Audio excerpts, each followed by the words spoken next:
Good evening. We are happy to start this session on posterior segment videos, and we have some very interesting videos here. There are some rules to be followed because this is a competitive session. So the time limit should be kept at 8 minutes. Less is of course allowed. And so we start. Do we start?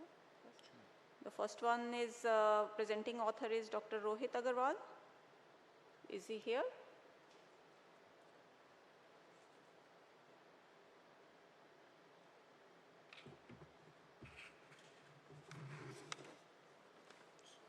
First question, yes. Dr. Rohit Agarwal, is he present? Okay. Yes. Okay. Should Please I start? Yes. So I am presenting a case of a 12-year-old female girl.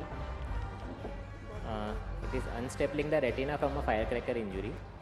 So this 12-year-old girl was watching the fireworks show, and suddenly something went inside her eye, in the left eye, and on examination there was a sealed corneal tear with traumatic cataract and an intraocular foreign body in the anterior vitreous which was impacted in the retina. And it was confirmed over B scan. As you can see here, there is back shadowing seen on the B scan, and an X-ray was done where you can see a large intraocular foreign body. So this was the presenting picture of the patient. You can see eye is completely quiet with a traumatic cataract and a sealed corneal tear. So there was an anterior capsular tear and a posterior capsular tear. So I decided to save the anterior and posterior capsule for later so that I can implant IOL later. So I proceeded like a normal pediatric cataract. I made an anterior capsulotomy with the help of capsular access forceps. So the anterior capsular tear was included in this capsulotomy, and then like a normal cataract, a hydrodissection was done, and with the help of irrigation and vitrector the lens matter was removed.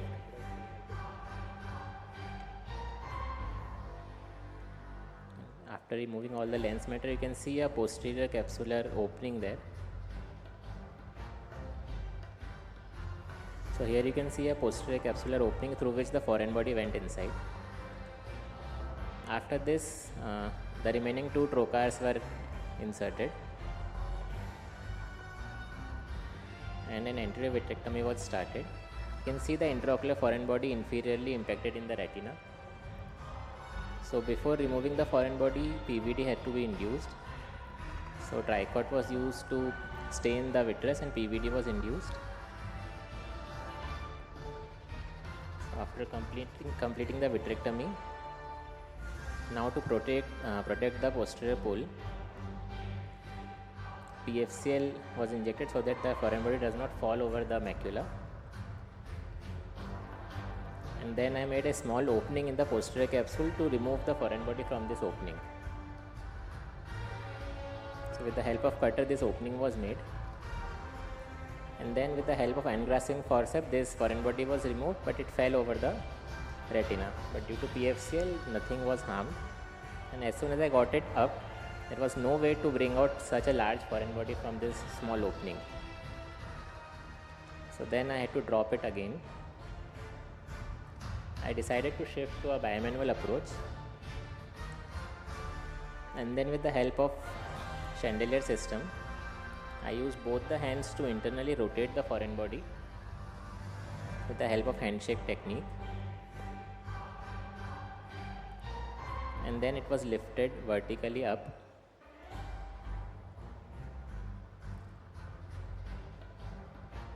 And then it was removed from the posterior capsular opening which was made, and through a 2 mm corneal incision. So it was actually a stapler pin, 18 mm long stapler pin, which was impacted in the retina. After removing the stapler pin, all the breaks which were there were sealed with the help of endolaser. PFCL was removed, I did a 360-degree endo laser in this patient, and then silicone oil was injected, and then patient was planned later for a IOL with silicone oil removal. And that's how the case was closed.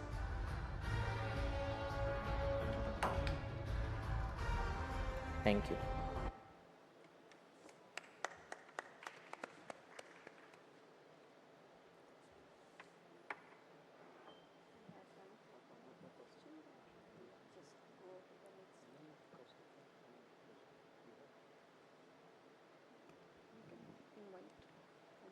And we can have one question from the audience if there's.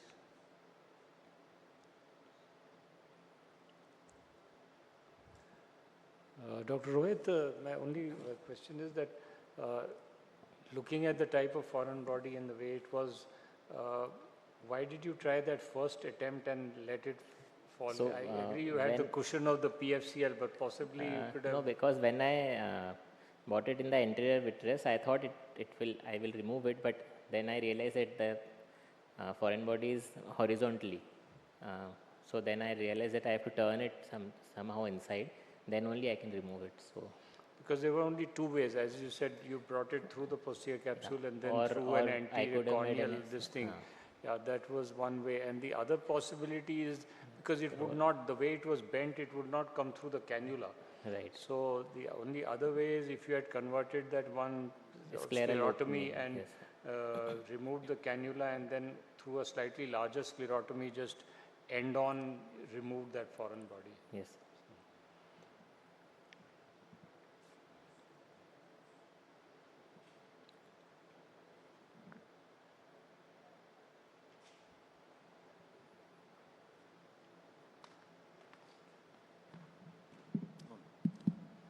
So a very nice video, Dr. Rohit. Thank you, So sir. just in general, I just wanted to ask that, first of all, why didn't you insert a IOL? And secondly, why did you use silicone oil? Because you had lasered all the breaks and it was a flat retina. Because, sir, in younger patients, I see a lot of PVR can happen. So to prevent any traction or anything, I thought that I will just put silicone oil for a few months, then I will put a IOL in the second sitting. Yeah, I suppose it was more prophylactic than for anything Yes. else. Yeah. Thank you, Dr. Rohit. Thank you, sir.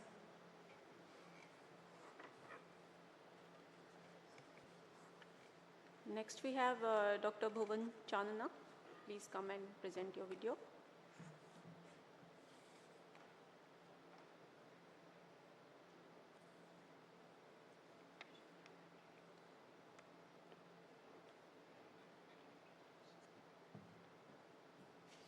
Very good evening to all the judges.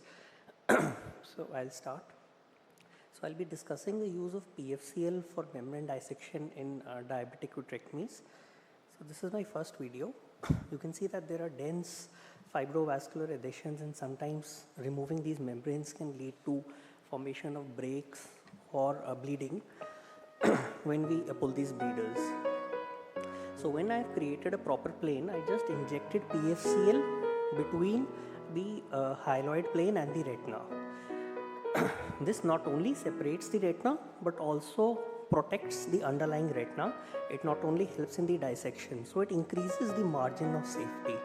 So as you can see, as I'm injecting PFCL, it is just going through the planes and also removing the vitreous membranes.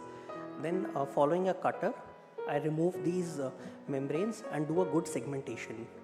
Using a bimanual approach will also be very helpful in such cases, but PFCL really increases my margin of safety and prevents the formation of breaks.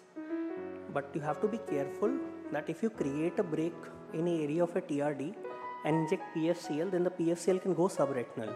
So it also has a learning curve. So as I am dissecting, you can see the PFCL it further progresses and the dissection increases. It also tamponades the bleeders and makes the surgery much more easier and cleaner. So I'm just using my simple 25 gauge cutter to do most of my dissection.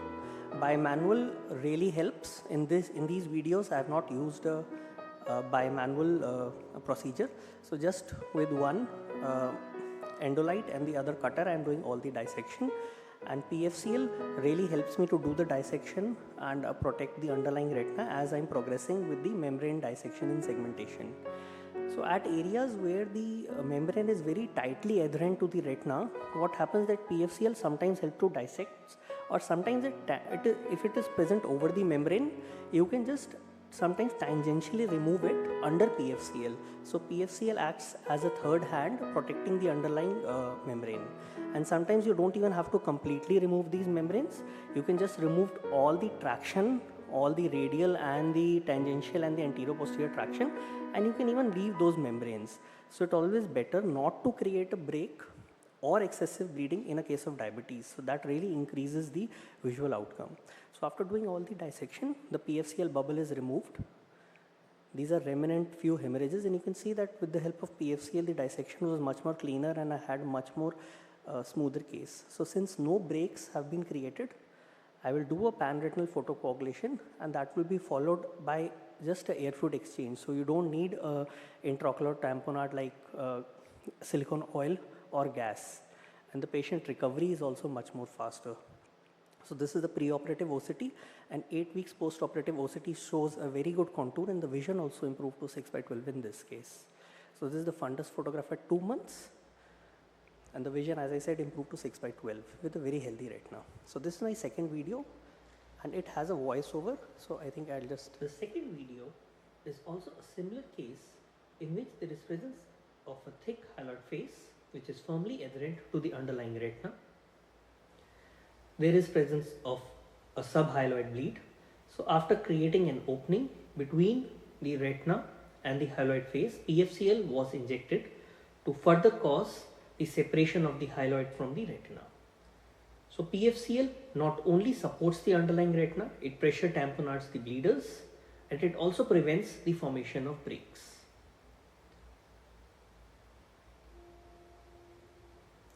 Further dissection is gently then carried out with the help of a cutter only.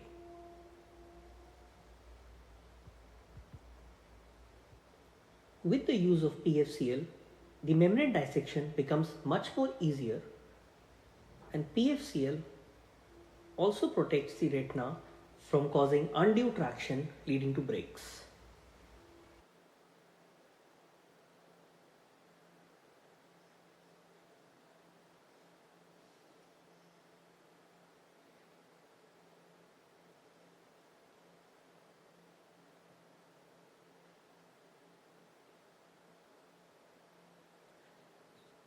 So we can also use the scissors in some instances, or there are these special forceps now which help in dissection, but I prefer mostly to use these fine gauge 25 gauge and 27 gauge cutters. You can just go beneath them if you have a proper plane, and you can continue with your dissection safely.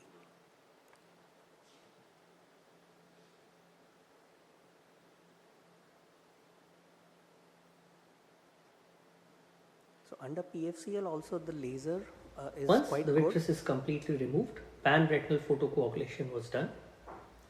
because it causes close approximation of This the was retina with the followed RP. by removal of the PFCL bubble. Remnant membranes and residual blood clots were removed.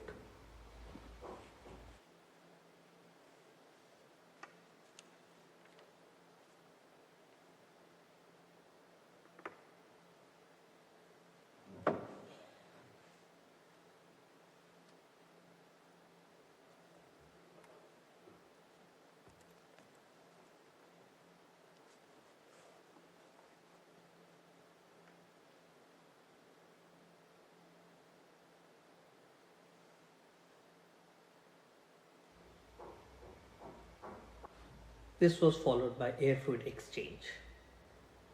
So again, I did not use C3F8 or SF6 or silicone oil. So PFCL, I find they're very useful as a pressure tamponade, and even sometimes you can do a membrane dissection and removal of the hyaloid face. And sometimes even we can remove membranes underneath it, but we have to be very gentle with the tangential traction. So thank you everyone for listening.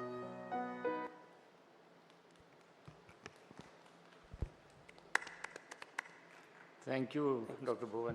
I think very elegant surgery, I think both the cases. But I still feel you could have done the same thing without the PFCL. I really didn't see how the PFCL was instrumental in facilitating the dissection. And the second video, in fact, you saw that some of the PFCL which you had injected, some of it was subretinal, but some had spilled and it was above the membrane. Yeah.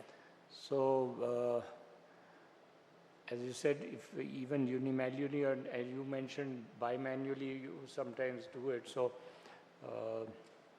I said, I'm not really too convinced about the role of PFCL in the dissection. What do you feel about So it? yeah, so my main aim here was to show, I think, sir, we have been doing without PFCL also, was what happens if there is an active bleeder which is there, then it becomes, and if the bleeding becomes much more severe, then sometimes it's very difficult to progress with these cases, especially diabetics. Although with anti-VEGF now that incidence has reduced, but especially patients who are on anticoagulants or on antiplatelet agents, what PFCL really helps, it prevents that overt bleeding. So we can proceed with the surgery. Like even in the second case, there were mild bleeders which are there, but that did not make my media hazy. Otherwise, sometimes we have to increase the bottle height, which causes undue pressure on the disc also. And so that even avoids that. You don't have to increase the IOP, which we frequently do in our diabetic cases with the bleeder. So PFCL, it really takes care of those bleeders and it provides a clear media and becomes slightly more easier. So I won't say that it's like it changes overall the results, but probably by reducing the bleeding and providing a clear media, it reduces my surgical time sometimes and it really provides better results. Right, because as far as the bleeding is concerned, I think we have to also be careful that normally we should address the bleeding and kind of control it and stop it as soon as possible, because sometimes if a clot forms, then it becomes sometimes more difficult to remove that clot than to remove the membrane. So anyway, that's, I think, good innovation. Let's see if we can try it and see how it works. Thanks, sir. Thank you. Thank you. Thank you. Dr. Meenakshi, any? Thank you. Thank you, ma'am. So we have Dr. Prashant Bhavankule. The presenting author is Dr. Shilpi Narnavar.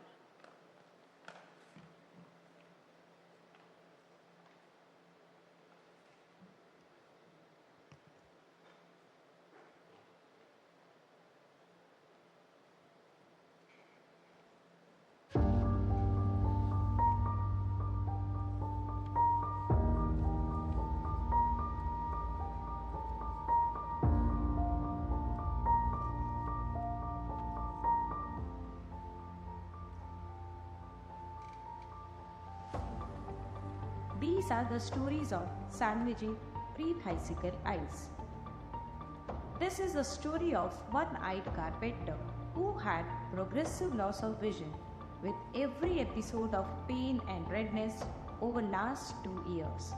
Slit lamp examination showed signs of healed uveitis with 360 degrees posterior synechic and complicated cataract in a sore eye.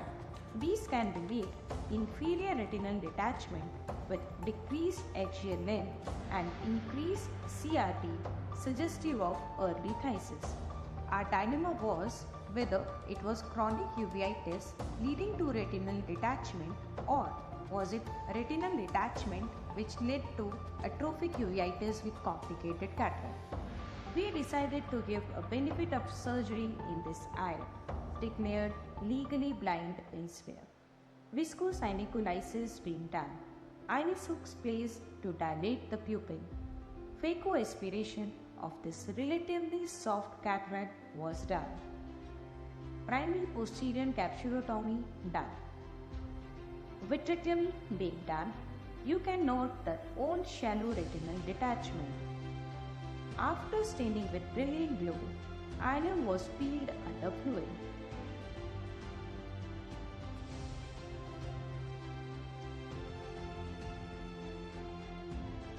PFCL put a radial retinal fold emanating from the disc nasally and intake in the fibrous capsule at pars plana in superior nasal quadrant postcotal. To our surprise, During tissue dissection, trapped foreign body was liberated, which was never suspected pre-operative.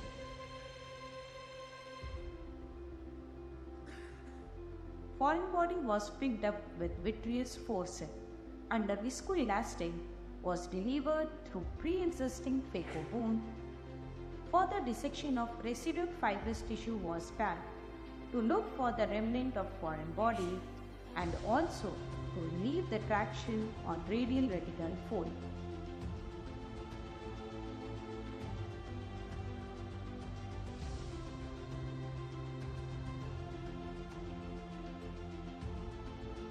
After relieving all the traction, fluid air exchange was done. Endolaser was done to all the bricks.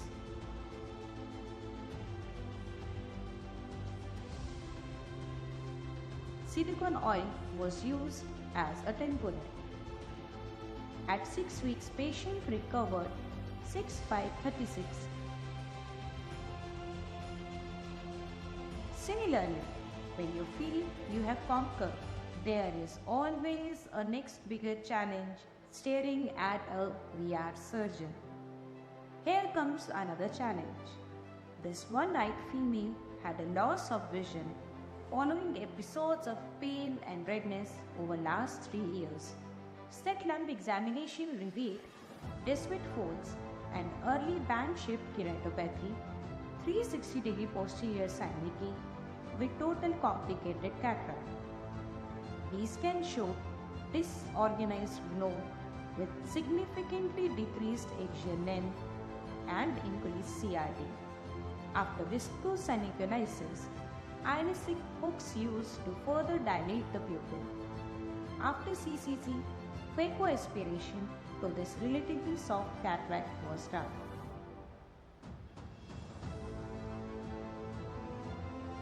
The consistency of the vitreous was unusually opaque and thick. We can see hemorrhages beneath the fibrous tissue over posterior pole.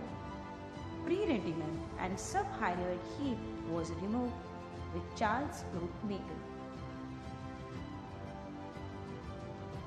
The proliferation over the posterior pole was peeled with membrane peeling forceps, which came out easily.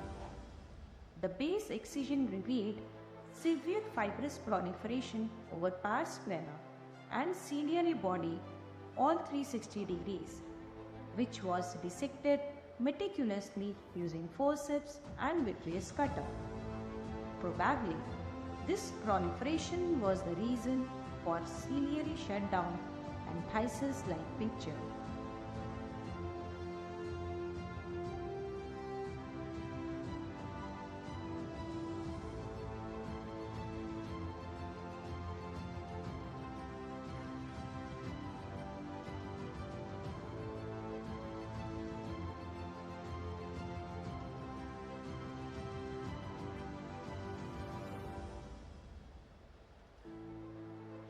Fluid air exchange done. Further peripheral membranes peeled. PFCL put to drain the posteriorly trapped fluid. Drainage retinotomy done. Nasal to the disc, silicone oil tamponade done. At 6 weeks, patient regained vision of 2/60.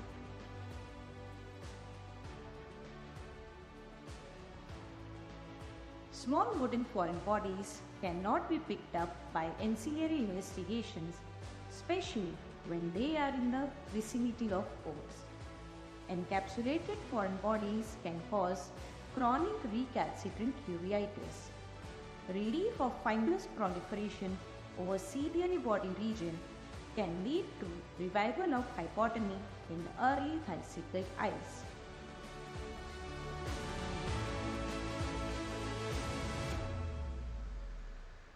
Thank you. So that was very nice videos you showed. In the first video, did you not suspect a foreign body at all? Because I think I saw a small iris hole there somewhere. Yes, ma'am, it was not suspected preoperatively. Patient had X-ray with him and all the tests were done, so it was not there. And was it a wooden foreign body? Yes, ma'am.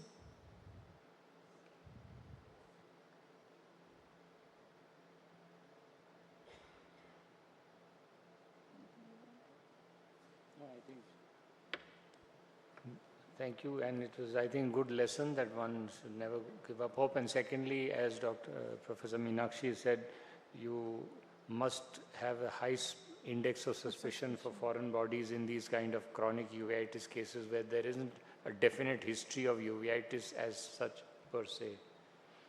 Thank you. Thank you, sir. The next one we have is Dr. Shishir Varghese.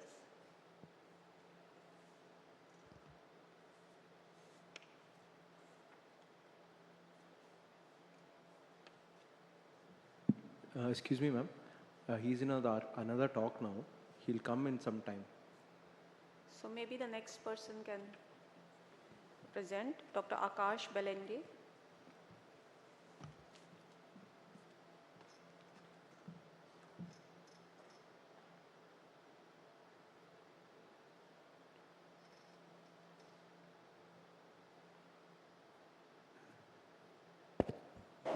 Good evening. So I'll be presenting a spectrum of complex pediatric retinal cases operated in 3D microscope.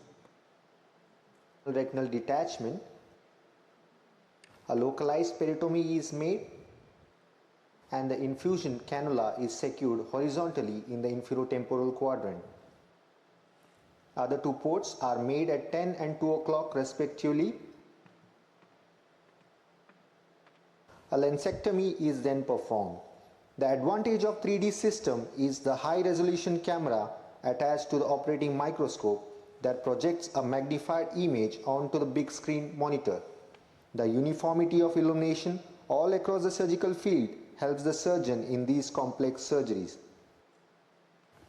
The real-time focusing, stereopsis, better contrast and the magnified image helps the surgeon to tackle the membranes with ease, with very less attempts. No additional light source of illumination is required apart from the microscope illumination even during the deeper plane of dissection. This allows the surgeon in smooth membrane dissection to open the funnel towards the optic disc. Further fine vitreous was removed by cutter under the biome and the fine bleeders were then cauterized. A fluid air exchange was then performed and the ports and conjunctiva were sutured with Vicryl 80 suture material.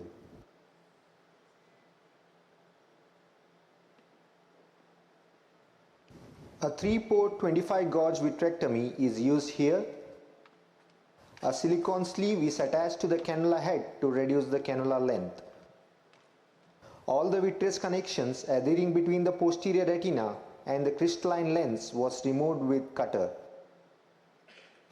Utilization of the high-resolution real-time integrated intraoperative OCT helps in getting a very good reproducible and superior image quality, helping the surgeon in confirming and also in removal of all the posterior vitreous traction or membranes.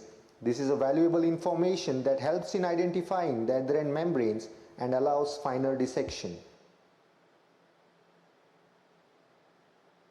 360-degree endolaser was then performed and a fluid air exchange was done at the end. Self-sealing ports were then removed.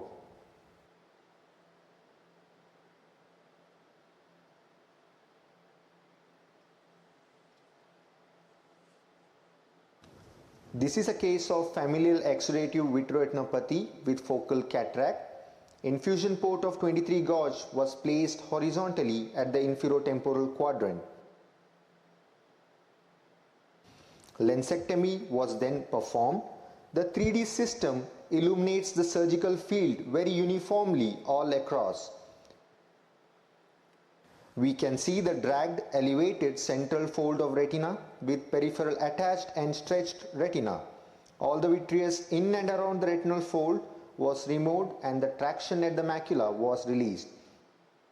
The 3D platform helped in differentiating the elevated retina from the adjacent closely adherent membranes, providing the correct plane of dissection.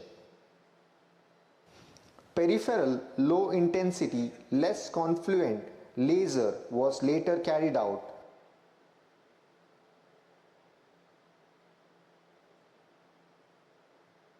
followed by a fluid air exchange. The ports and the conjunctiva were later sutured.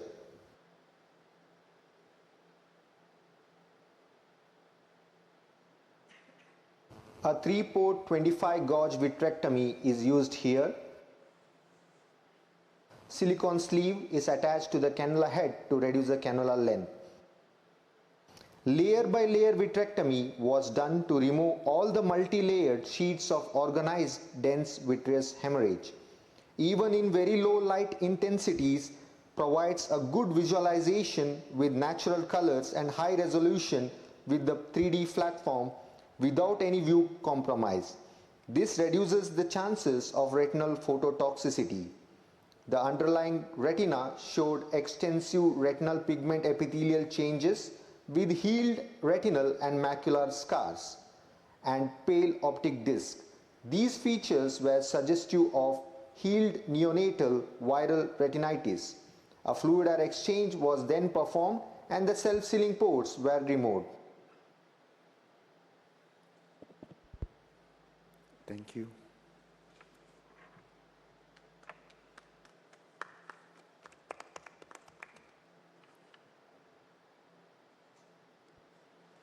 Dr. Akash, very nice videos, and I think what was the basic role of the fluid air exchange? Was it just the sealing of the ports? Yeah, in all pediatric retina, we do fluid air exchange and preferably close the conjunctiva so that the chances of leakage and hypotony will be less. So it's basically a partial fluid air exchange, is it? It's better if you can do a complete or else partial, and this also reduces the chance of endophthalmitis also. And also the main reason is to prevent post-op hypotomy and the chances of leakage or rebleed in the post-op day 1.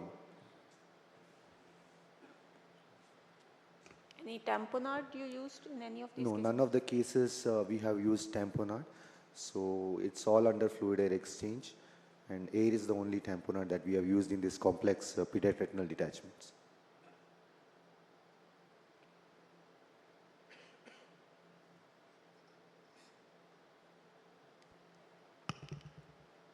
Any question? I think we... So, yeah, so we go to the next speaker, Dr. Mayank Bansal.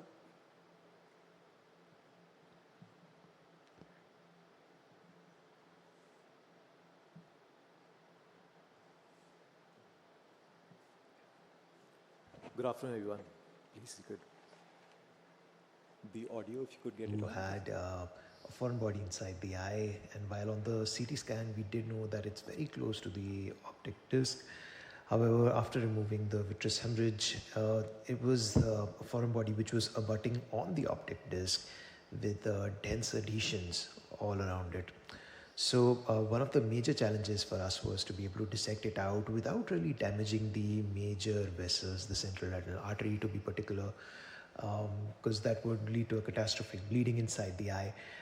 And the key here was to perhaps dissect out the foreign body from the overlying surrounding capsule and not touching the retinal vessels, and then using an intraocular magnet to really atraumatically pull out the foreign body from inside the eye. Once taken out, we injected a 3-piece lens in the sulcus and completed the surgery. The next was a patient who had a foreign body inside the eye and a vitreous hemorrhage along with it. And again, after clearing off the vitreous hemorrhage, the foreign body was seen to be very much stuck on the posterior pole, very close to the macula.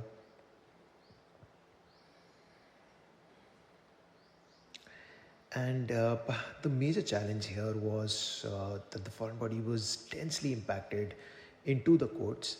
So simply using a scissors or just the vitrectomy did not help us dissect out the thick fibrous capsule on top of it. And therefore, eventually I used a microvitreoretinal MVR braid to remove the the capsule over the foreign body, dissect it out, and just so as to prevent any bleeding to go in the subretinal space, prophylactically I placed a PFCL, perfluorocarbon liquid bubble, on the posterior pole. Now, once it was dissected out, the challenge here was, while dissecting out, while trying to pull it out, I had to use multiple times dissect it out from its place, and it was so strongly adherent that a simple pull did not help. We had to really firmly yet consistently use a pressure to take it out. And as soon as we take out here, there's a bleeding at the posterior pole. And now again in slow motion,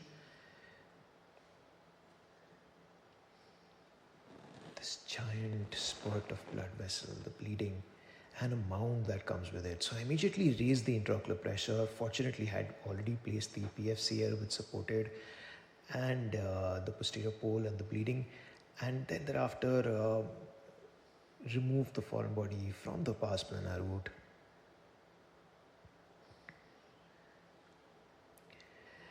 And injected more perfluorocarbon liquid to tamponade the bleeding.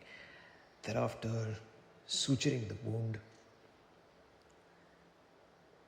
And then, of course, completing the case by removing all residual traction, completing the peripheral vitrectomy, and lasering around the break.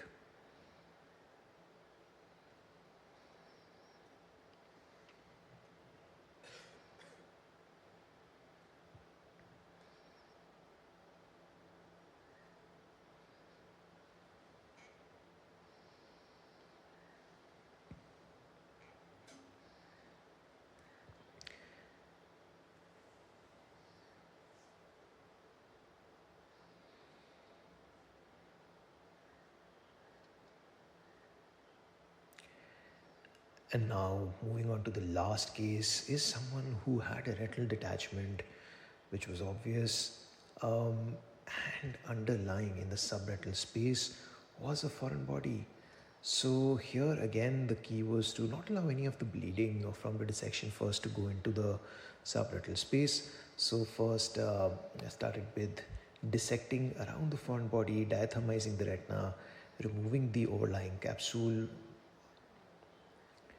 which was of course in the subretinal space, disengaging the foreign body. And the length of the foreign body was such that, as well as the alignment of it, that taking it out atraumatically was challenging. And here again, it's stuck to the coats. While it's in the subretinal space, it's massively stuck to the coat. So after disengaging it, gently realigned it, and then pulled it out using the foreign body holding forceps as well as an intraocular magnet. Yeah, the length was measuring about 14 millimeters.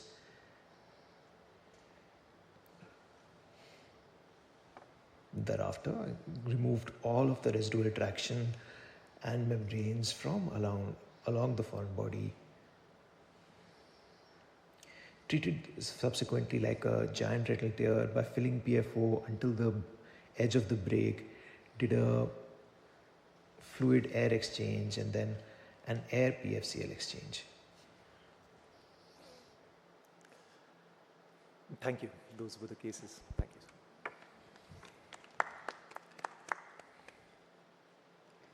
I think sometimes these kind of cases are very challenging, and you have to also watch out for the inflammation that they throw up later on, and maybe think of placing a band buckle, especially if the pathology is inferior.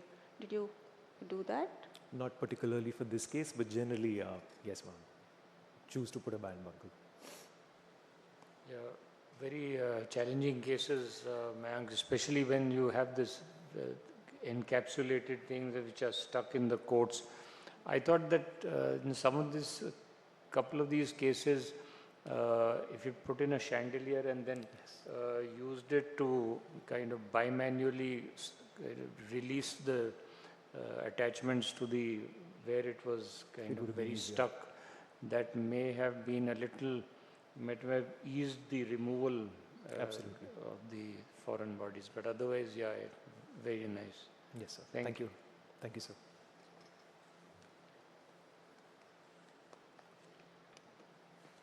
So we have Dr. Sai Kiranmai.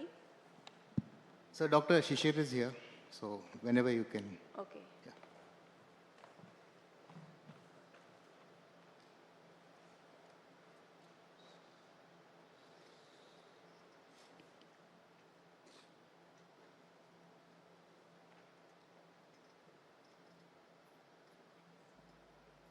Evolution of surgical management of aphakia in eyes without capsular support.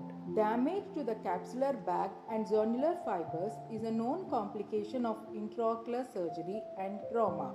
High patient expectations have made aphakic glasses, commonly called soda buddy glasses or contact lenses, obsolete options. Unlike the Titanic, the sinking lenses can be managed by multiple surgical options which are safe and effective. Anterior chamber IOL implantation is a simpler and less skill demanding procedure. It is a relatively cheap and easily available IOL.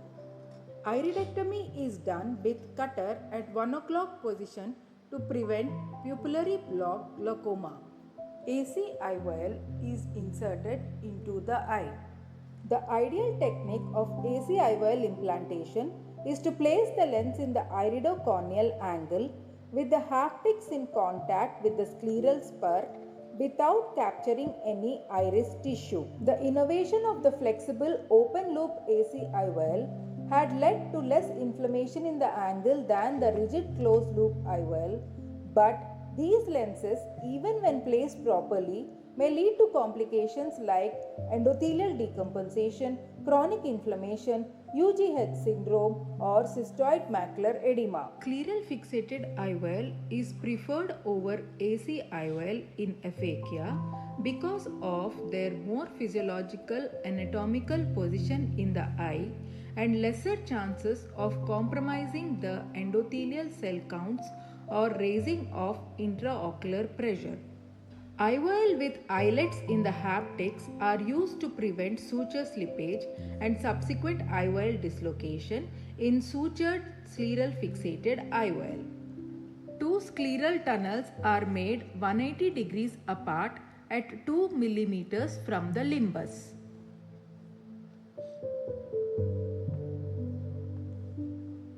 Straight needle of 10-0-proline is introduced in the bed of the lower part of the tunnel and docked into the 26-gauge needle introduced through the tunnel on the other side. Similarly, another suture is passed in the upper part of the tunnel. The sutures are pulled out with a reverse Sinski through the superior sclerocorneal tunnel. The sutures are cut in the center and tied to the eyelets of the IOL on the respective sides.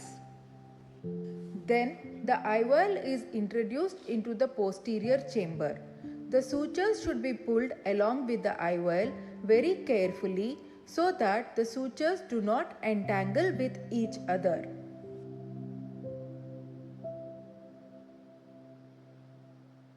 The sutures are pulled on either side.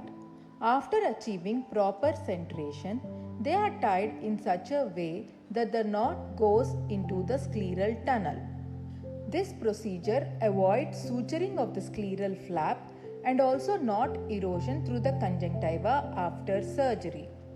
But this is a time-consuming procedure and carry long-term risk of suture degradation, suture displacement and knot erosion. Retropupillary iris claw lens implantation is a surgical procedure that involves the implantation of an iris claw lens behind the iris using two small clips that grasp on to the iris tissue.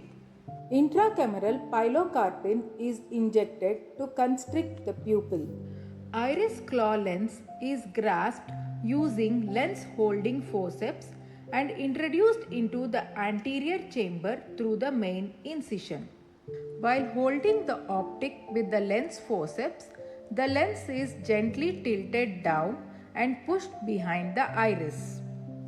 The haptic and the enclavation site is gently tilted upwards behind the iris to produce an indent on the iris while holding the optic with the lens forceps. The iris is enclaved into the haptic claw with a gentle push using a Sinskey hook which is straightened for convenient enclavation.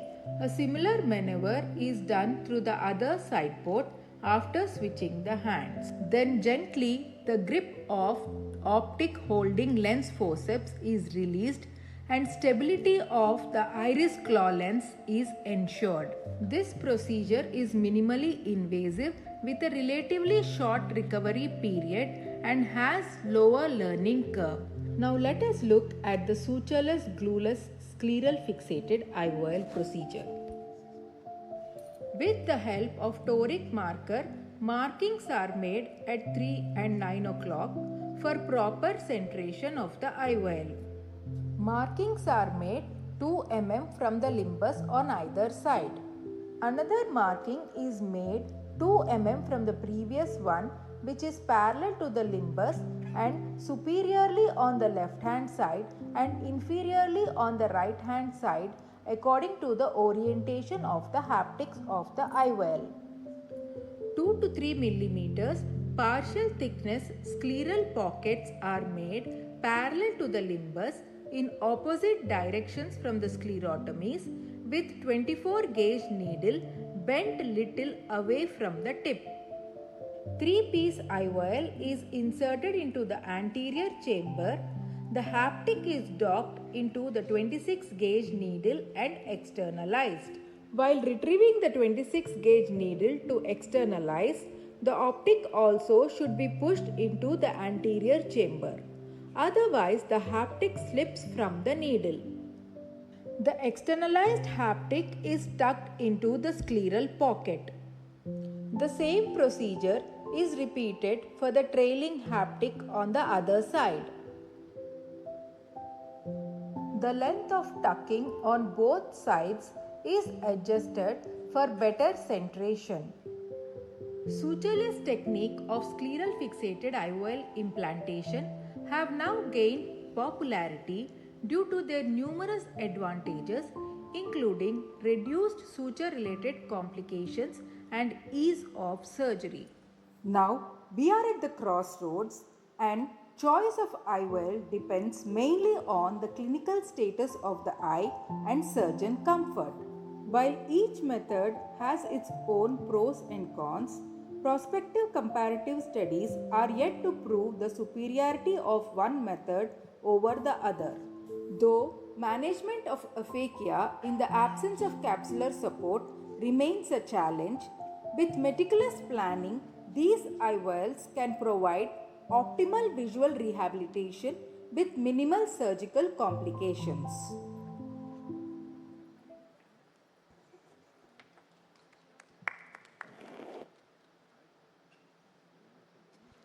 Thank you. So which is the technique out of all these that you prefer? I prefer the sutureless scleral fixated IOL. And why? I feel the stability of the lens is better, and being a posterior surgeon, scleral fixation is a preferred choice, and it can be done as quick as the iris claw lens, which is faster surgery compared to the sutured scleral fixated IOL.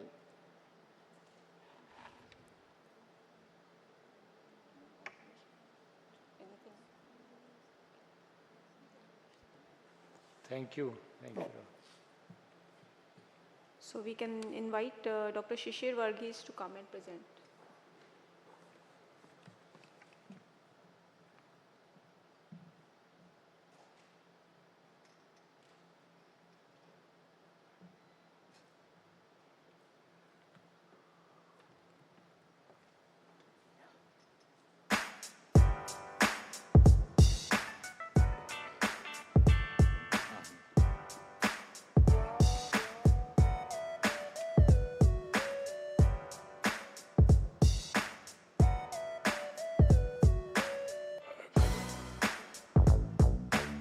break the mold.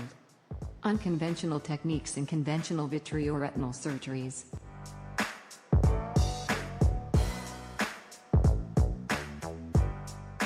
In the ever-evolving field of ophthalmology, vitreoretinal surgery stands out as a beacon of rapid technological and procedural innovation. This shift has been driven by groundbreaking advances in imaging technologies, surgical instruments, and pharmacotherapy, all aimed at enhancing surgical outcomes and patient safety. This video will delve into some innovations in vitreoretinal surgery, highlighting their practical applications and the future they can shape for both practitioners and patients alike. We present to you some challenges in vitreoretinal surgery and their innovative solutions. Challenge 1. Frequent toggling of microscope illumination. During vitreoretinal surgery, the operating room main lights are dimmed to enhance surgeon focus. Throughout the procedure, the microscope light is periodically switched on and off to better visualize the cannula during instrument exchanges. A constant illumination is therefore not possible. We need an economical tool that provides continuous illumination and facilitates efficient instrument exchanges in vitreoretinal surgery. We introduce to you the GlowPort. This is the GlowPort, a 3D printed phosphorescent glow device. This is compactly fitted over a 25-gauge trocar cannula.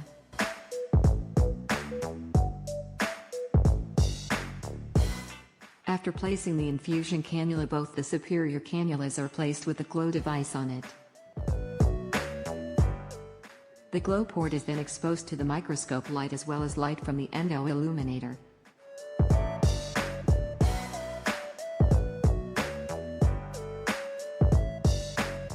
Under dim room light conditions, we visualize the GlowPort glowing in the dark.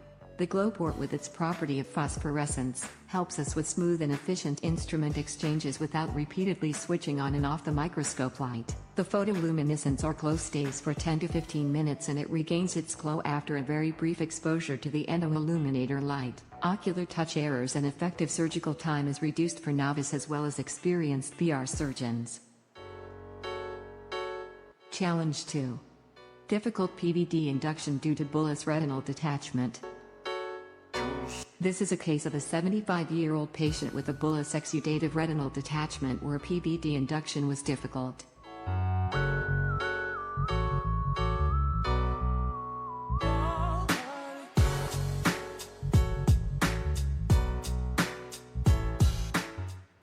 We used a 27-gauge intravenous cannula for draining the subretinal fluid as seen here.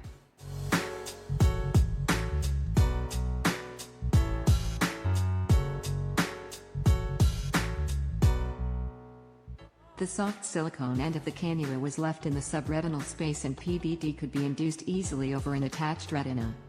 It can be left in this space while performing other procedures. This IV cannula can be foot pedal controlled as well as it can be used in choroidal detachments. Challenge 3. Clot formation over a detached retina. We operated on this one-eyed, 65-year-old diabetic patient with tabletop tractional retinal detachment. Intravitreal anti-VEGF injection was given 5 days pre-operatively. Intraoperatively, a dissection plane was entered and bleeding was encountered right from the start. Eventually, while dissecting the fibrovascular proliferation, there was excessive bleeding which kept increasing even after raising the infusion pressure.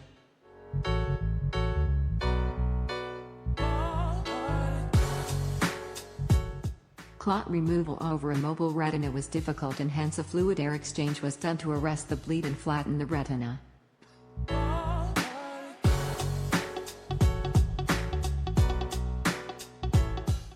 This was followed by subretinal TP injection. The liquefied clot was removed with a cutter and residual bleeders were cauterized.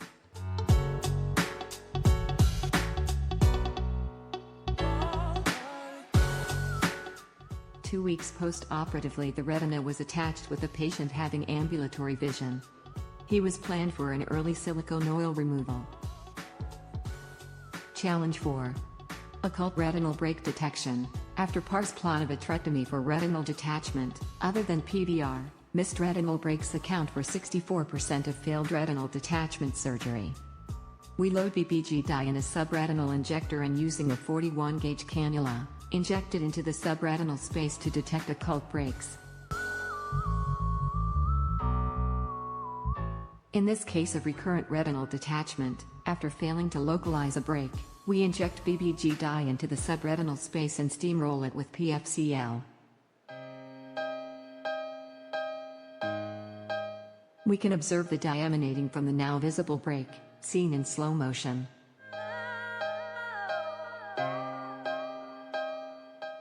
We should be careful to remove air bubbles from the subretinal injector so as to avoid air bubble injection in the subretinal space.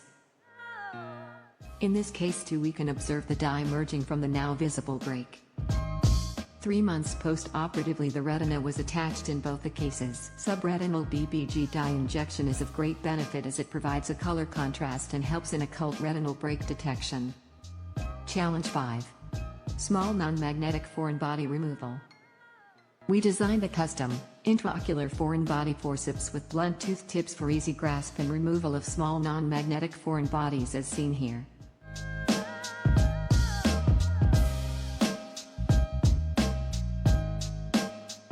The patient had 6x6 vision after foreign body removal.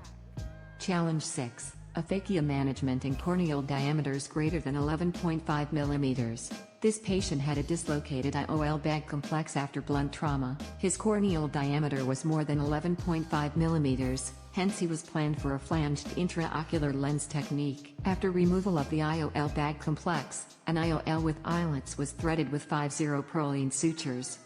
A flange was created at both suture ends using heat cautery. Using the X-knit technique, suture ends were inserted into the 26-gauge needle and exteriorized, following which the IOL was inserted.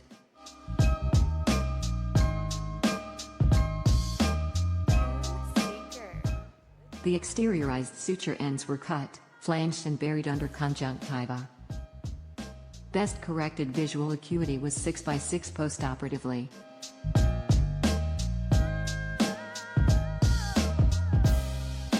To conclude, we have showcased a range of innovative techniques that effectively tackle common challenges in vitreoretinal surgery, thereby breaking the mold.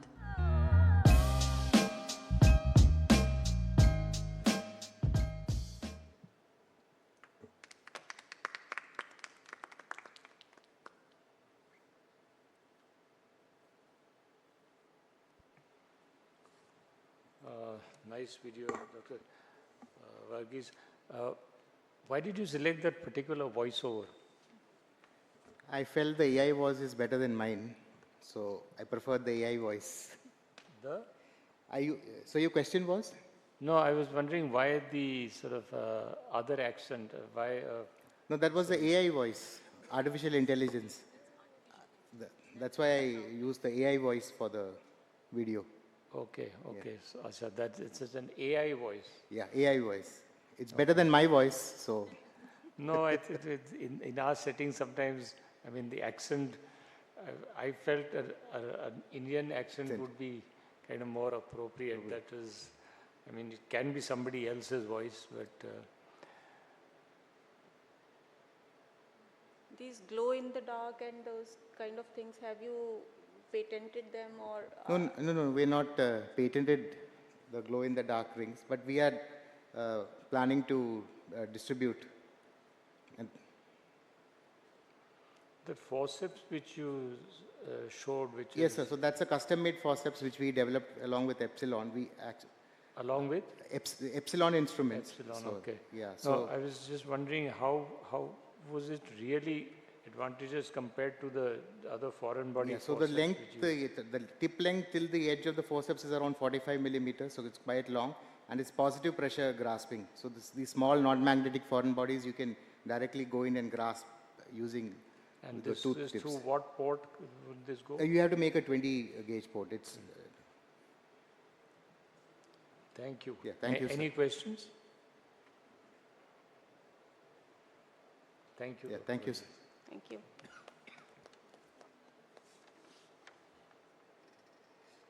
Next we have Dr. Santosh Mohapatra.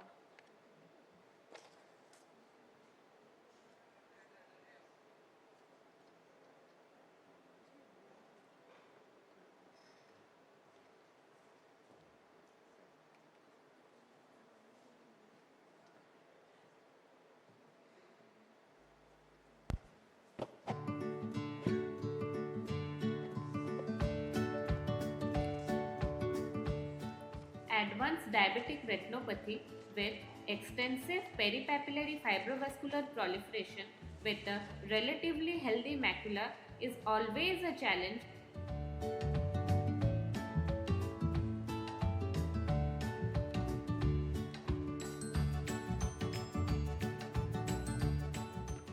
As we need to dissect the proliferations without damaging the healthy macula or creating any retinal break, which could be achieved in first two cases of these series with a vitreous cutter only, negotiating between the retina and the proliferation.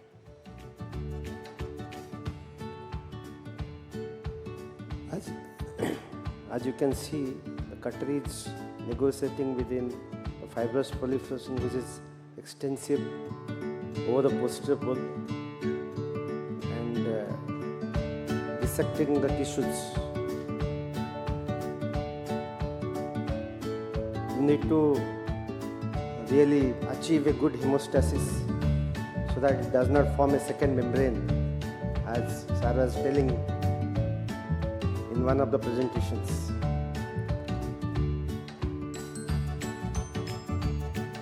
With availability of the cutter nowadays with a slanting surface which can negotiate it well between the fibrous tissues and the retina, and many times with injection of anti-VEGF agents you can have a bloodless vitreous surgery in advanced diabetic pediatrics. And these membranes are very tough to dissect, but you need to be patient while dissecting it quadrant by quadrant and layer by layer, and try to achieve a bloodless, relatively bloodless surgery. At the same time, you need to take care of the retina, not to pull it too much. The retina may tend to be pulled with suction, but you need to provide the real traction and counter traction method, and you can use meticulously the fluid needle and diathermy in between to achieve a bloodless surgery.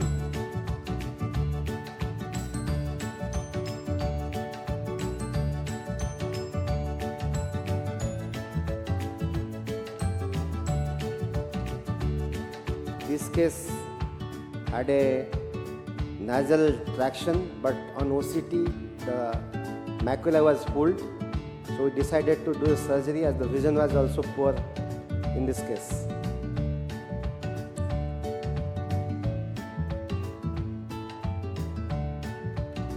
As you can see, only cutter is being used, and I have not used a sandler for these cases also.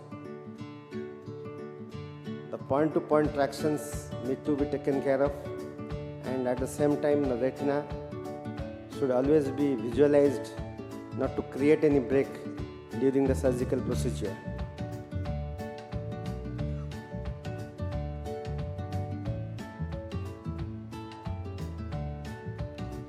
Any amount of blood you see need to be cleaned in between the surgeries. This is a 34-year-old Muslim female who had almost a avascular retina, which is very thin, and a very thick fibrous proliferation sitting over the posterior pole. So this was definitely challenging. He had also nephropathy, which also was a challenge, so that there was a high chance of intraoperative bleed. Was taken up as a live surgery. But executing the traditional concept of segmentation and delamination without much tissue damage is very challenging for achieving a relatively atraumatic retina, which can be achieved with the high-speed cutters with a bevel at the tip as shown in this case series.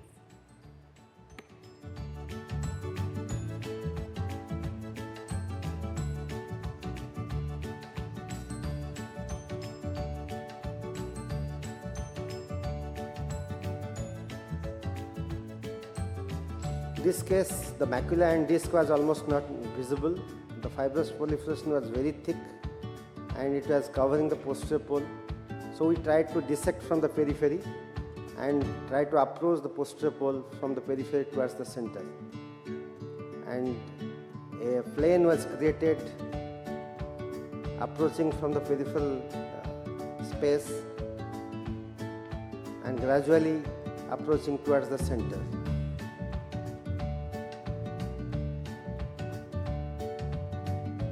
The thick points of adhesion over the disc as well as around the disc and over the macula. As the vessels were highly proliferative, there was bleeding in between, but it was taken care of by increasing the pressure as well as diatherming them as quickly as possible.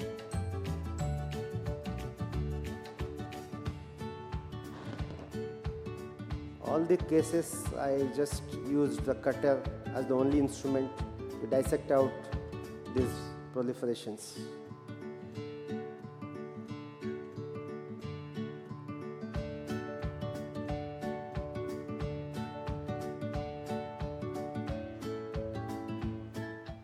This is a case of advanced diabetic retinopathy with tractional detachment extending beyond the posterior pole.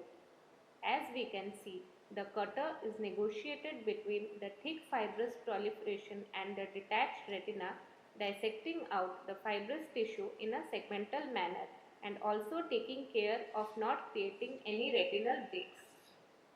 In spite of non-availability of counter-traction of the attached retina, we could achieve a flat retina at the end of the surgery with relatively healthy and uninjured macula.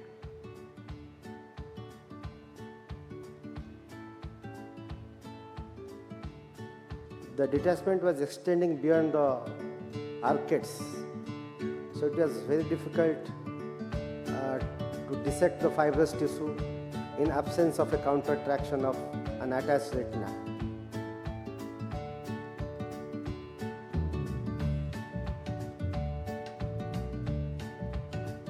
The membranes were also extending beyond the arcades nasally.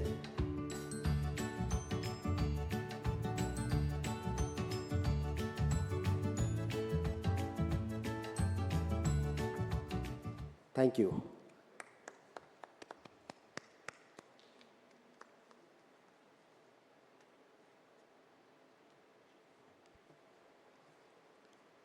Nice videos, Dr. Mahapatra. I was just wondering why the insistence on using, there were certain situations where one would have thought that doing the dissection bimanually would have been possibly more kind of efficient and simpler. So that was one thing. The other thing was, I think one got the impression that some of the, I mean, in the initial part, you could have defined the plane more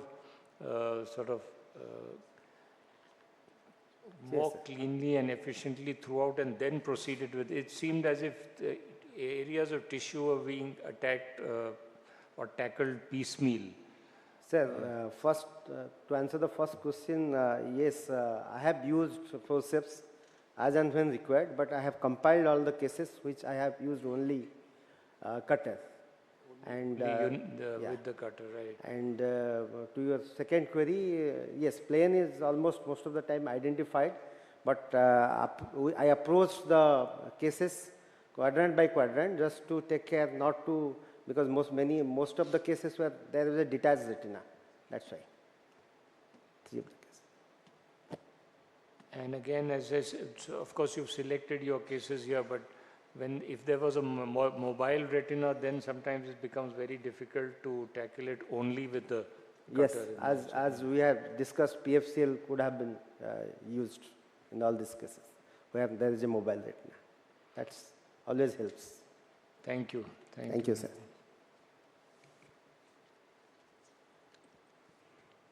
Next is Dr. Manisha Agarwal.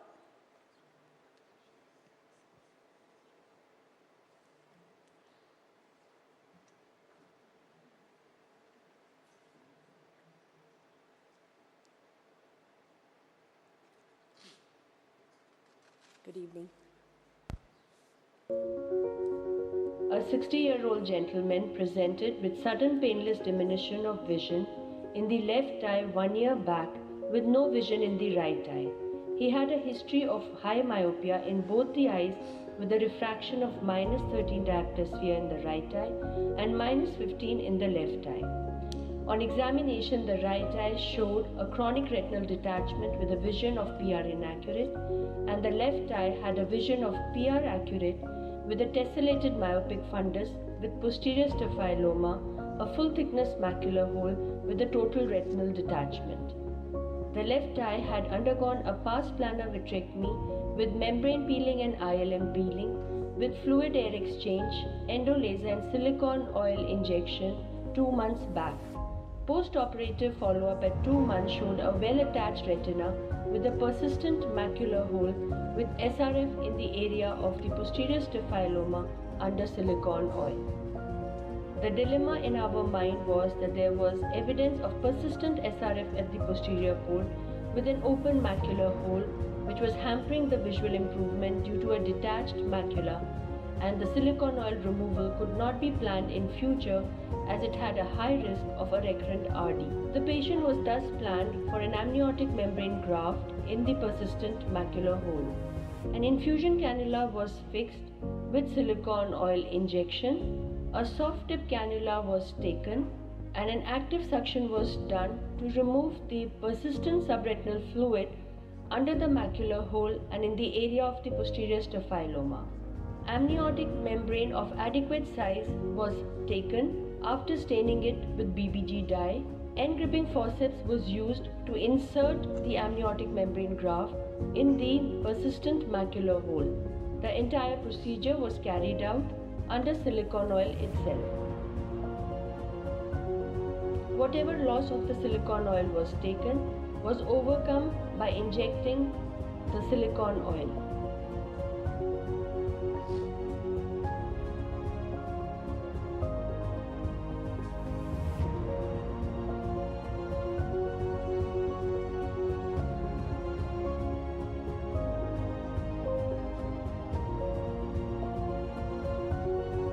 Post-operative follow-up at 1 month showed a visual recovery of 4/60 with a well-attached retina and macula with amniotic membrane graft seen plugging the macular hole.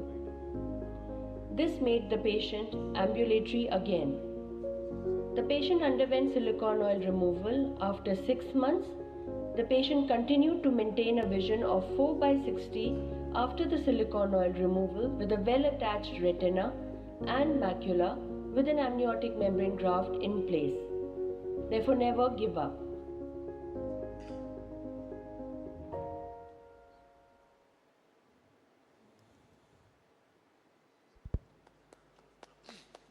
Thank you. Short and sweet. Yes, sir. That was very interesting. Do you have any OCT picture of the amniotic place? Yes, I think I should have added that. We do have the OCT, but I somehow missed adding it to the video. So does it completely amalgamate with the, or does it show up on the OCT? Yes, it does show, but it doesn't really amalgamate with the retina. You can see it plugging the macular hole. But yes, the pocket of the subretinal fluid which was detaching the macula is totally gone.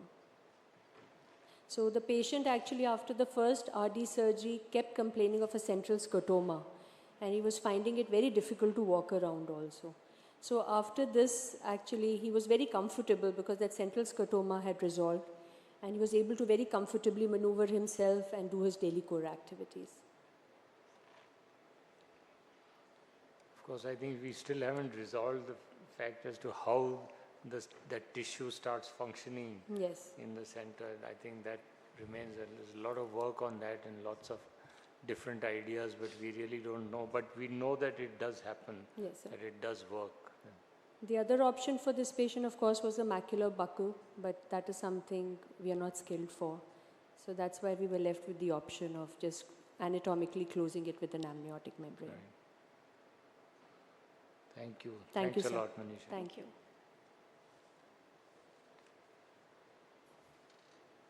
Next we have Dr. Sudipta Das.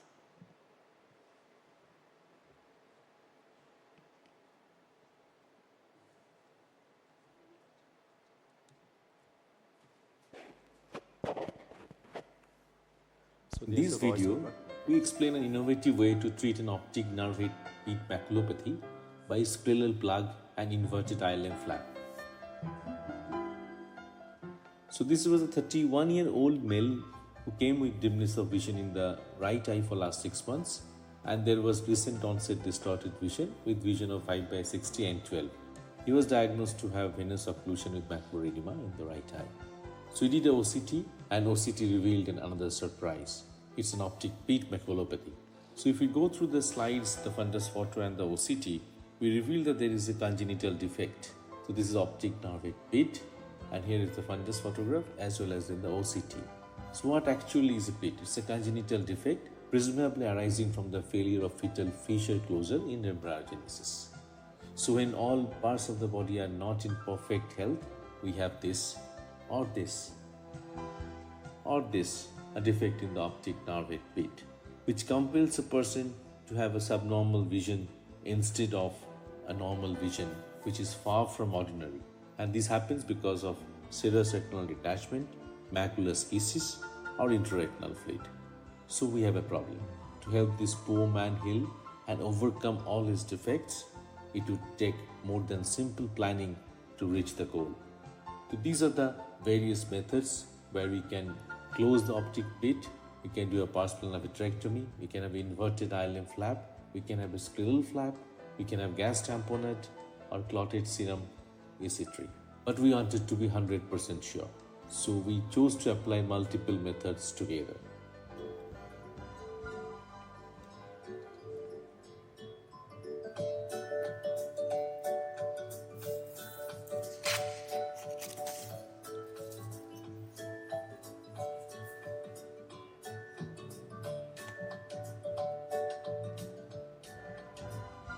So we planned a scleral plug. After pars plana vitrectomy, a scleral autograft was planned to put on the optic pit, followed by inverted ILM flap, which was transposed over the scleral autograft, followed by a gas tamponade. So here is the surgical video. We did a 25-gauge vitrectomy first, with scleral flaps was being met on the temporal side. This was a rectangular flap, followed by vitrectomy, IVT assisted vitrectomy, and PVD was induced slowly to avoid foveal deroofing.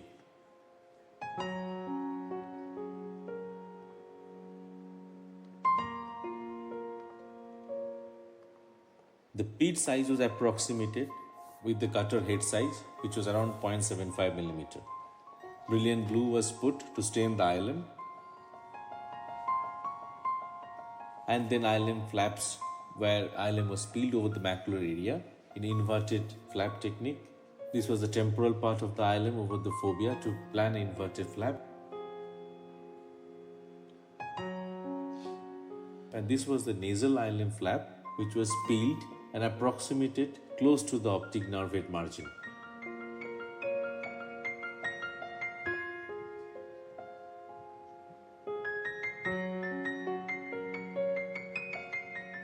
This was the remaining ILM which was being peeled to reduce the tangential traction. A 1.5 into 1.5 mm scleral flap is prepared at the edges.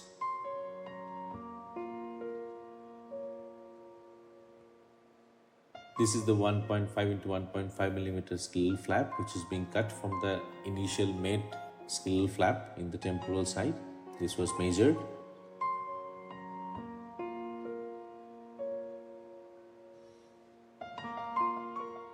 And then the edges were cut to make it slightly around 0.75 to 1 mm in dimension, because we had an optic pit which was around 0.75 mm.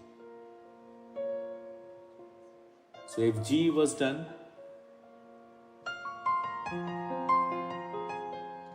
And the ILM is inverted over the foveal area by silicone tipped cannula.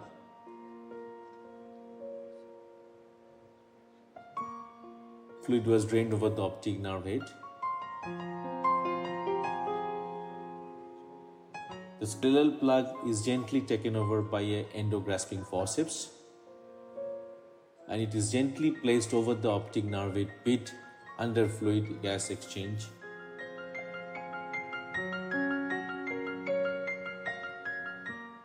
Once it is done, retina is dried from the nasal edge of the disc to facilitate the ILM flap apposition over the scleral plug. Endograsping forceps is again used to nudge the ILM firmly over the scleral plug. One final drying was done, followed by exchange of gas C3F8 instead of air. So this was after 10 days follow-up after surgery, when the patch graft was shown to be nicely placed and sealed the pit with clinical resolution of subretinal fluid. Subsequent follow-up shows resolution of intraretinal fluid too. This was in 2 weeks, this was at 1 month, and this was at 3 months, and we could see the ILM flaps remnants over the pit. So just like this baby looking nice after the reconstructive surgery, our ONH pit cavity looks nicely covered with scleral plug with resolution of subretinal fluid and satisfactory visual improvement to 6/12 N8 at the final checkup. So not only the anatomical defect, we could achieve functional recovery too. Just like this champion, if we go through the OCT, this is the pre-op OCT and this was the post-op OCT. We can see nicely attached covered optic nerve pit with resolution of fluid. So to conclude, we could align even the tiniest part of the young man's body in line to achieve a perfect health. Thank you so much.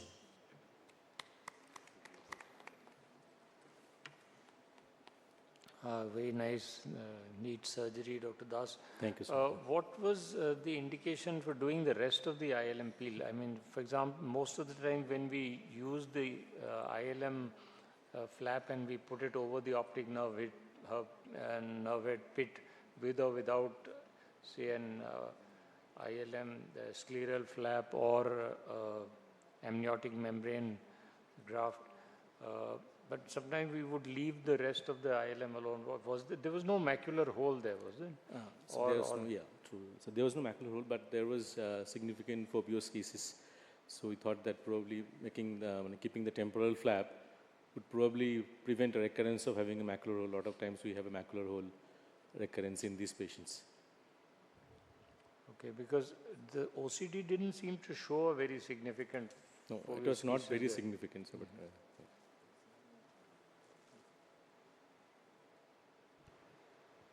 So you might have done more cases or just one? So we did few cases, ma'am, but this approach I started because there were post-operatively we used to see the plugs usually getting dislodged. Yeah, so that's what I wanted to know, if they get dislodged. Yeah. And what did you do special here that it didn't get dislodged? So this patient, this patient we did that ILM, I nudged, but this was okay, but the ILM flaps were not very prominent in longer follow-up.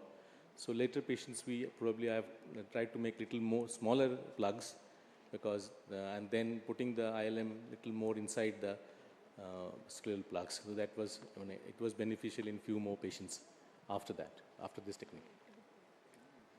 Yes. A very nice video. I think I just wanted to make the same point. I think the scleral plug which we need is a smaller size, so we can just fit it inside the pit rather than having an overlay. It is better to have something which is inside the pit so that it blocks the communication. Yes, nice point. Thank you. Thank you, Doctor. Thank you, sir. Thank you, Dr. Das. Next we have Dr. Dipendra Vikram Singh.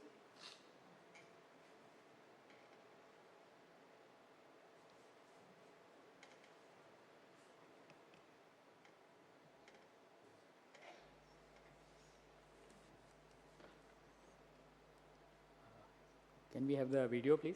Good evening.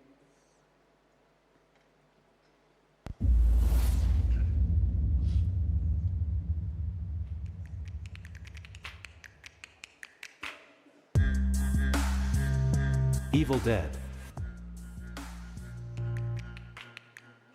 Toolkit for high-risk proliferative diabetic retinopathy. High-risk proliferative diabetic retinopathy is largely a surgical disease. and vitrectomy should be the mainstay in managing this entity.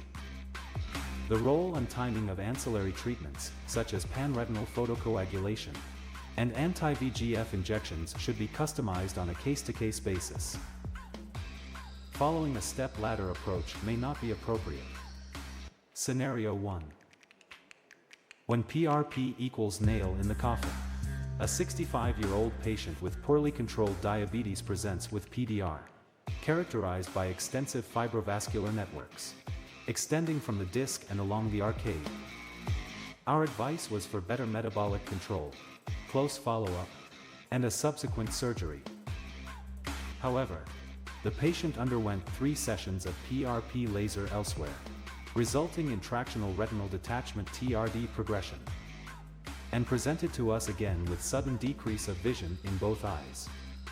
Each laser shot causes contraction of the fibrovascular membranes, making them more adherent to the underlying retina, resulting in crunch TRD, and subsequent surgery becoming complicated with poor prognosis.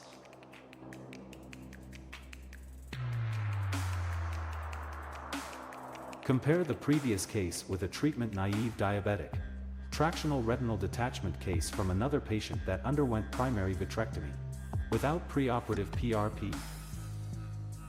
The complete removal of the membrane with forceps was possible with a little risk of underlying retinal tear, avoiding segmentation, reducing the need for multiple instrument exchanges and complex bimanual maneuvers, making the surgery easier. Scenario 2. Pre-vitrectomy anti-VEGF injection. The devil and the deep sea. A 60-year-old woman, with high-risk PDR and vitreous hemorrhage in both eyes, was planned for anti-VEGF injection followed by vitrectomy.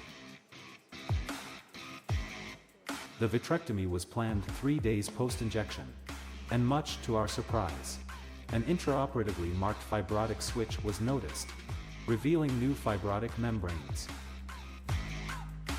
The membrane management and the overall surgery became more challenging than easier. It is prudent to schedule vitrectomy 24 hours after the injection, and not later to avoid these complications. Scenario 3. An alternative approach to PVD induction. Taking the bull by its horns. A 55-year-old diabetic patient presented with TRD in one eye and PDR in the other. The vitrectomy was planned without any prior anti-VEGF injection. In these cases, it is crucial to fully detach the posterior hyaloid as much and as safely possible to ensure long-term success. Inducing PVD with high suction in the attached retina in periphery and extending it posteriorly to the fibrovascular membrane edges is a safe technique, minimizing the risk of retinal tears.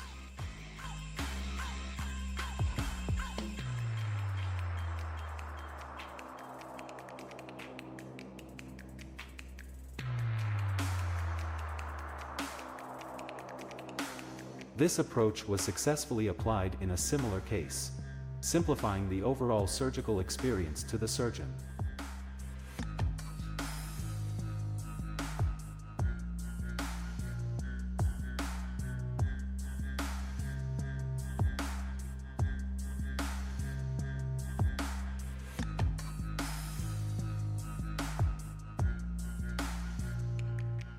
Scenario 4.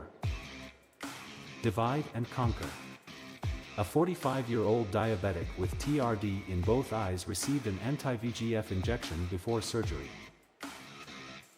For extensive anterior membranes, relieving all anterior vitreous traction is essential before membrane removal. Using a 25-gauge spatula to create space between the membrane and retina, followed by membrane division with a cutter, facilitates easier bimanual surgery of smaller membranes compared to en-bloc dissection. This technique significantly reduces the risk of iatrogenic retinal damage. Scenario 5. A vid in time. A diabetic patient with lasered PDR, vitreous hemorrhage, and diabetic macular edema was presented to our clinic. The patient had previously been advised to undergo intravitreal injections elsewhere.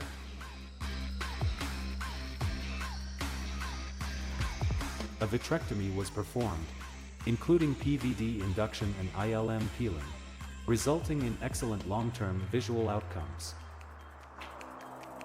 Vitrectomy is also cost-effective compared to multiple intravitreal injections over the years. High-risk PDR would do better with early vitrectomy. Hence, simpler surgery and a better visual prognosis. A happy patient and a happier surgeon.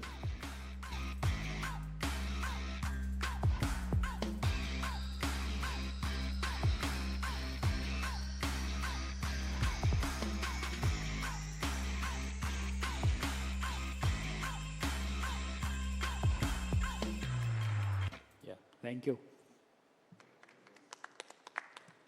I think can I add a line with your permission, sir? Sorry? Can I add a line here? Can I add something? Yes, You sure. just want to say something? Yeah, sure. Yeah. So I think one more case we could have added is premacular subhyaloid hemorrhage. Even if it is limited, I think this is again a very good indication for early vitrectomy for these PDRs, because this actually signifies neovascular complexes at the posterior pole, which are sooner or later going to contract. Even if hemorrhage clears up and you do a nice PRP, macula will always be taut with traction. And I think Dr. Saris sir, we have learned from you also, we are utilizing Octa also to find out these early surgical cases, even when retina doesn't look that bad on FFA and our routine clinical examination. So many times you see traction in macular neovascular complexes. So the point which we wanted to make was that once a PDR patient is believed to be to require surgery, there is no point going for a step ladder approach. Thank you. Nice video, Dipender. Just one little question. Why the name Evil Dead? I think it's most of the times evil because by the time surgeon or patient get agree to surgery, functionally retina starts getting dead. So probably this is why Dr. Reddy named it Evil Dead. It's more evil because of the delay. Okay. Thank you. Thank you.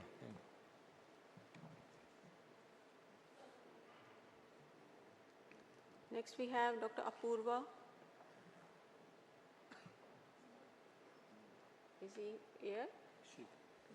Okay.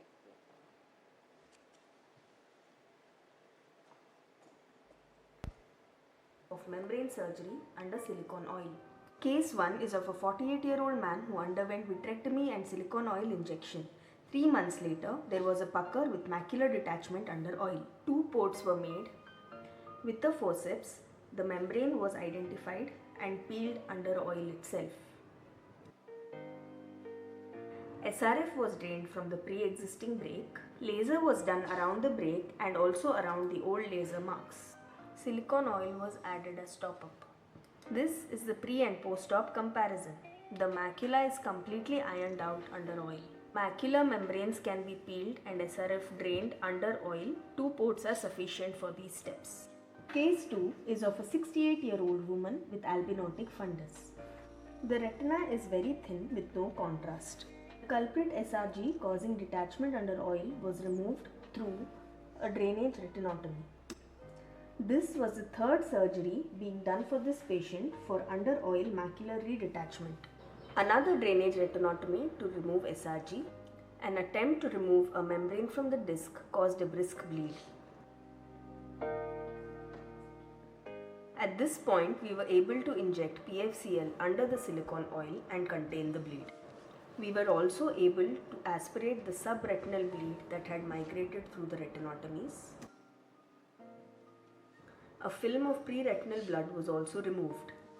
Endo laser was done around the retinotomies. Endo laser and fluid air exchange, all steps under oil. More silicone oil was topped up. The retina remains attached under oil. This case showed that SRGs can be removed from under oil.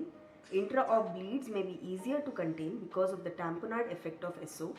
PFCL can be injected even under oil to control brisk intra-op bleeds. Case 3 is of a 12-year-old boy, status post-corneal tear repair and 2 VR surgeries for traumatic endophthalmitis. Again, 2 ports were made. Under oil, a detached retina with extensive membranes, previously performed 360-degree retinectomy were noted. Silicone oil provided a cushion to peel the membranes. Membranes adhered to the retinectomy margins were carefully pulled and peeled. Minor bleeds were noted while peeling membranes, causing the pucker of retinectomy margins. Light pipe itself was used as a fulcrum to enable safe pulling of the membranes. Hypertrophied retinectomy margins were cut, edges of retinectomy freshened. We can see that the cutter works just fine even under oil. More epiretinal membranes were peeled. At this time, due to hypotony, the bleeding increased, for which diathermy was done. Peeled membranes were engulfed by cutter. Since there was hypotony and bleeding, SO top-up was done. Now the subretinal clots were easier to remove. Under oil surgery can have hazy view due to a variety of factors like bubbles, blood clots and membrane debris. These can be engulfed by cutter. Endo laser was completed 360 degrees. FAE performed and a silicone oil top-up was done. These are the takeaway points from under silicone oil surgery. Case selection is of utmost importance. Posterior pole membranes can be easily and safely removed. Even in eyes with 360-degree retinectomy without anterior PVR, membrane peeling can be successfully done. The view for the surgeon could be blurry because of the viscosity of oil, air bubbles, blood clots and membranes, all of which can be engulfed with cutter. Under oil membrane surgery may be easier because of the cushioning effect of the oil that keeps the retina down while peeling.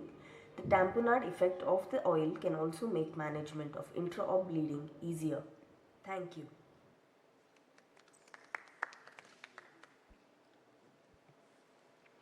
Thank you, Dr. Apurva, for the nice videos.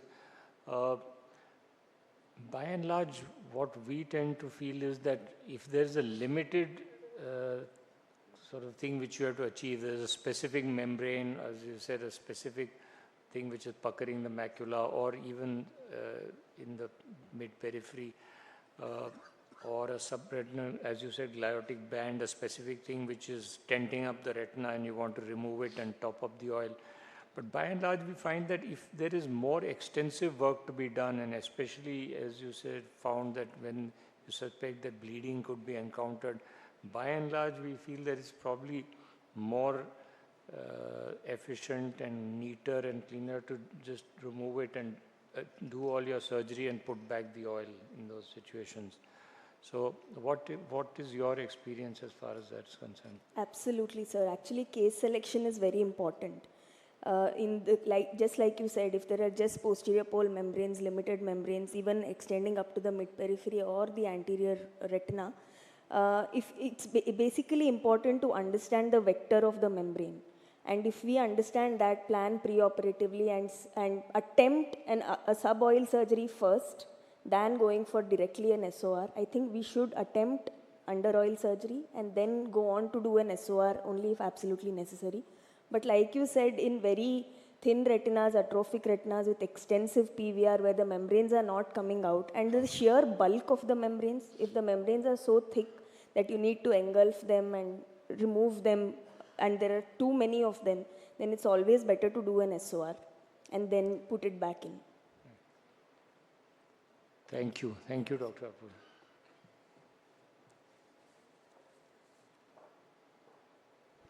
The next speaker is Dr. Ashwita Alva.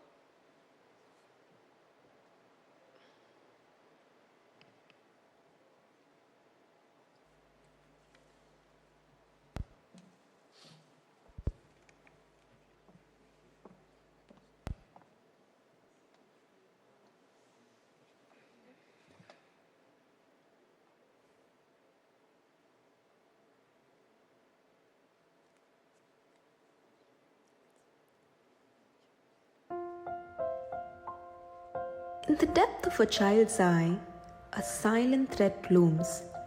Retinoblastoma, the most common intraocular malignancy that may steal sight and life. But in this battle, innovation shines bright. Over the past 3 decades, evolving treatments have rewritten the story, preserving life, vision, and eyes free from the scars of external beam radiation or enucleation. In 1954, Allegren Rees initiated intraarterial chemotherapy for retinoblastoma by injecting triethylene melamine into the internal carotid artery. In 1998, Inomata and Kaneko from Japan pioneered an alternative approach, selective ophthalmic artery infusion with the help of balloon catheter and injected melphalan. In 2006, Abramson and Gobin refined the technique into super selective triple drug IAC with direct ophthalmic artery infusion. Let's first understand the anatomy of ophthalmic artery. It's the first intracranial branch of the internal carotid artery, originating from the 6th segment on medial side of anterior clinoid process.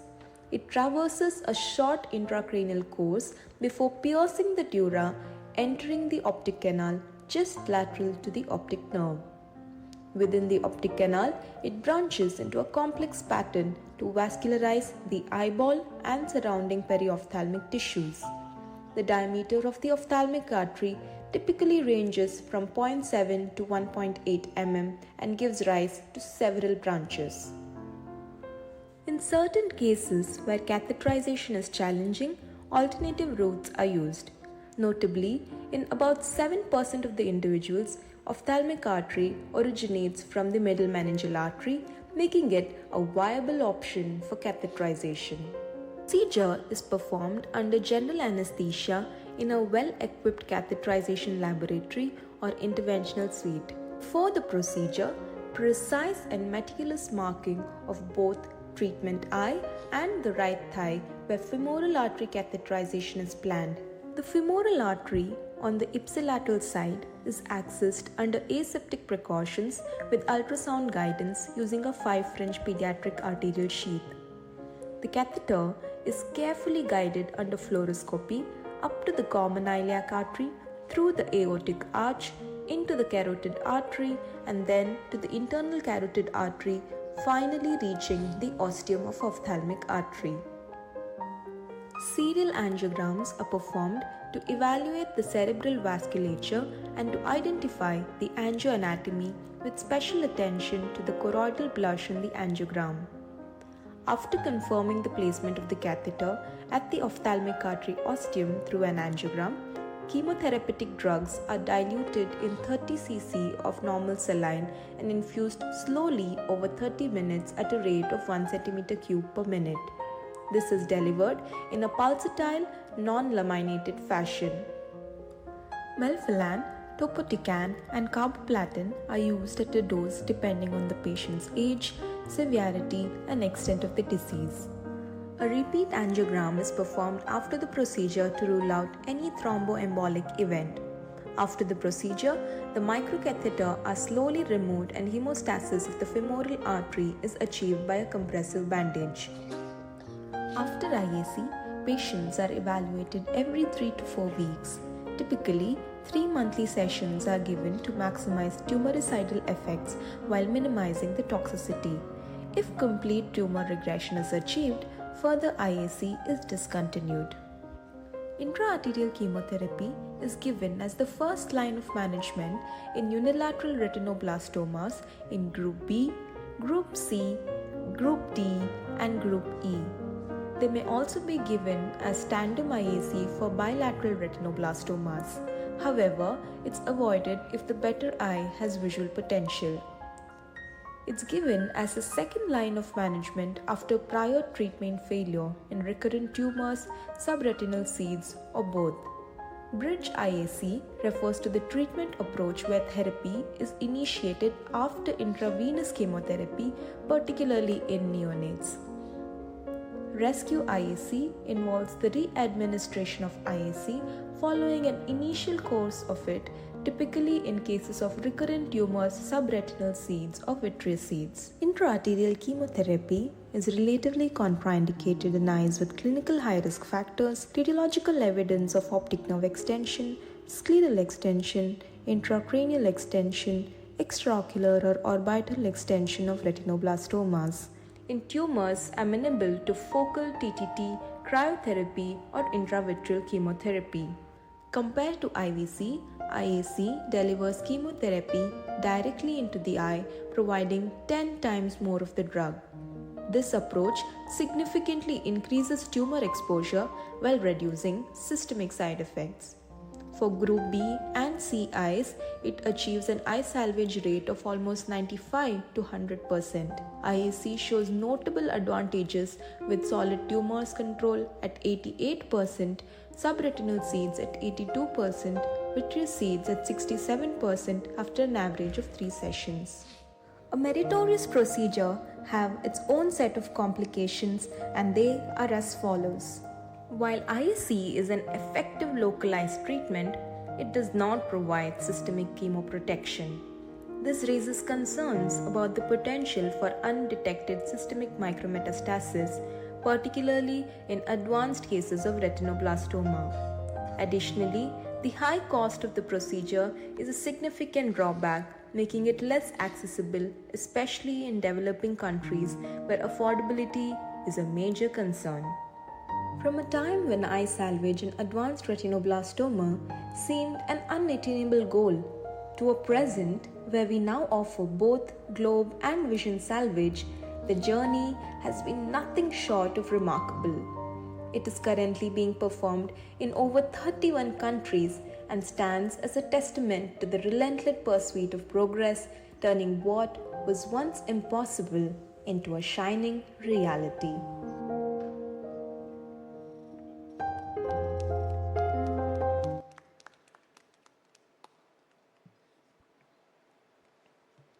Nice video, Dr. Alva. So, in what setup is this? Is this done in the neuroradiology setup? Where exactly is the procedure done? We do it in a multi-speciality hospital where an interventional radiologist and a medical oncologist is available. So we have a team of doctors who we plan the drugs and in which patients we have supposed to give at what duration is what the ophthalmologist decides, and it's done by an interventional radiologist.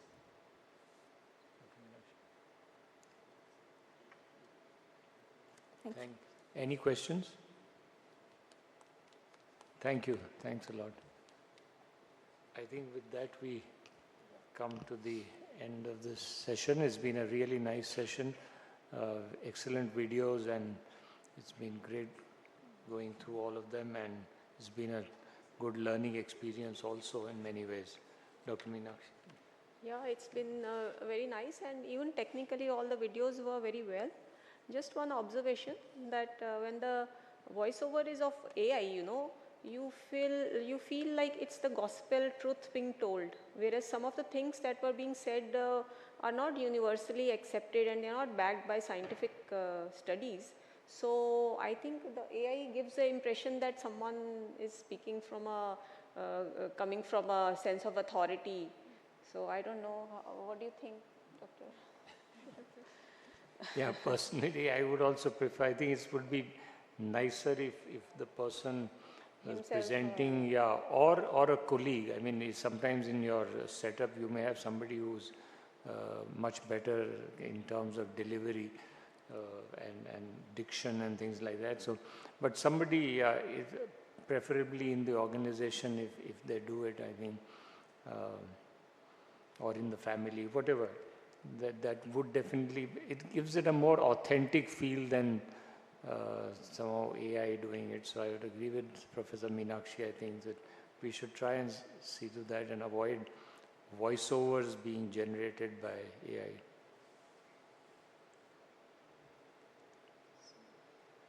Thank you so much for being here and presenting all the beautiful videos that you did. It really added to our scientific knowledge and the surgical knowledge, of course. So we thank everybody. Thank you. Thank you all the presenters. I think we possibly didn't have much of an audience, but anyway, I think it's really heartening that each and every one of the presenters was here, so we had 100% attendance. Thank you all.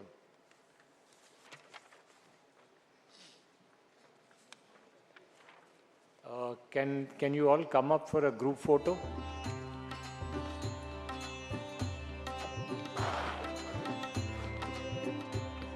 I'd request all the presenters to come up to the stage for a group photograph. Dr.